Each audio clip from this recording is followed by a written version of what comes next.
Confession of William Mac Brazel, written in the quiet hope that truth survives longer than silence. If you are reading this, then enough time has passed that the men who told me to keep quiet are gone, and the fear they carried with them has gone to the grave as well. My name is William Mac Brazel, and in the summer of 1947, I was a rancher tending sheep and fences on a spread of dusty land outside Roswell. I was not a scientist, not a soldier, not a man prone to tall tales. I was a practical man who believed the world was mostly what it appeared to be. That belief ended sometime after a thunderstorm in early July.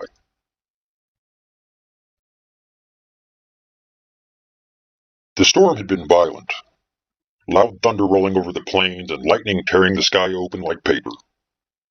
The next morning, while riding out to check my sheep, I found something strange scattered across a wide stretch of pasture.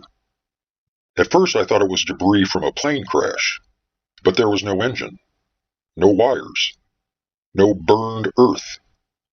Instead, the ground was littered with pieces of something that looked like metal, but weighed almost nothing. Thin sheets, silvery gray, crumpled like foil, but when I tried to fold them, they sprang back into shapes as if they remembered how they were meant to be. There were also strange rods, light as balsa wood, but stronger than steel.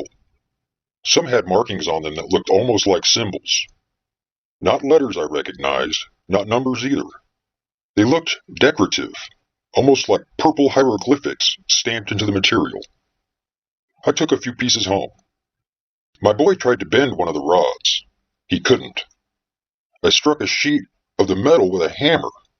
It didn't dent. That's when I knew this wasn't any airplane.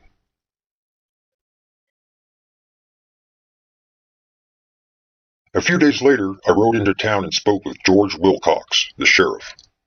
I told him I had found wreckage out on the ranch that didn't look right. He called the air base. Within hours, officers from Roswell Army Airfield arrived. The officer leading them introduced himself as Jesse A. Marcel. Marcel walked the field slowly, picking up pieces, studying them like a man trying to solve a puzzle that had fallen from the sky. I remember him saying something quietly to another officer. "This isn't ours." That was the moment the atmosphere changed.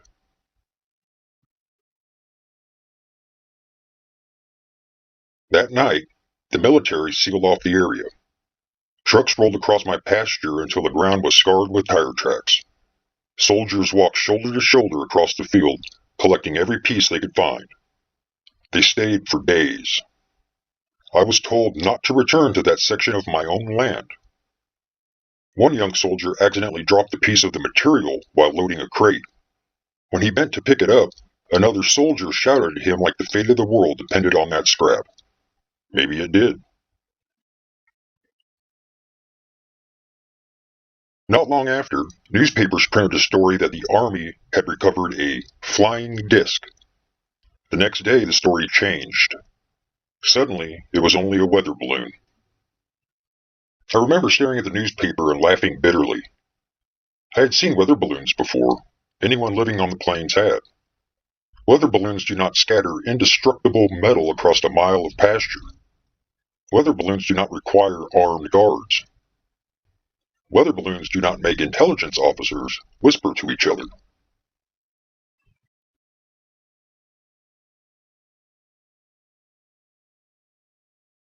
Before I was allowed to go home, they kept me overnight in town. A man in a suit, not military, sat across from me in a small room. He spoke calmly but firmly. He told me what I found was a weather balloon. He told me that was the story I would repeat.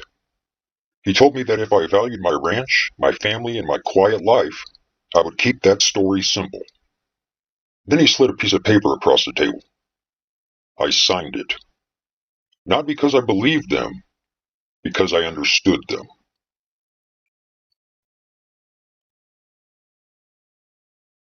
In the years since, I've replayed that day in my mind 1,000 times.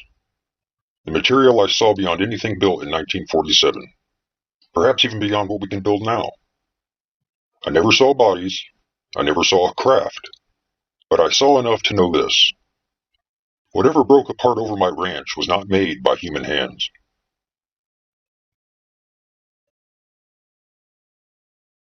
People often imagine silence comes from fear. Sometimes it comes from exhaustion. For years, reporters tried to track me down. Some wanted fame. Others wanted the truth. I told them nothing because the man who warned me had made one thing very clear. The truth would not change anything. It would only make my life difficult. So I kept quiet. There was one memory I rarely speak of. While Marcel and I were standing in the debris field, he held one of the metal pieces up toward the sun.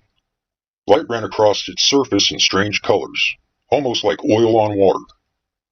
He looked at me and said something I have never forgotten. "Mac, if this came from somewhere else, then someone out there knows we're here." Then he added quietly, "And they're far ahead of us." I'm an old rancher now, closer to dusk than daylight. But I have had 80 years to think about what fell from the sky that summer. If it truly came from another world, the universe is not empty. And if the government hid that truth, perhaps they believed humanity was not ready. Maybe they were right. Or maybe the greatest mistake was believing people could not handle the wonder of knowing we are not alone. Either way, the debris scattered across my pasture that July morning was no weather balloon. And anyone who saw it with their own eyes knew it. William Mac Brazel. Witness to something that fell from the sky, summer of 1947.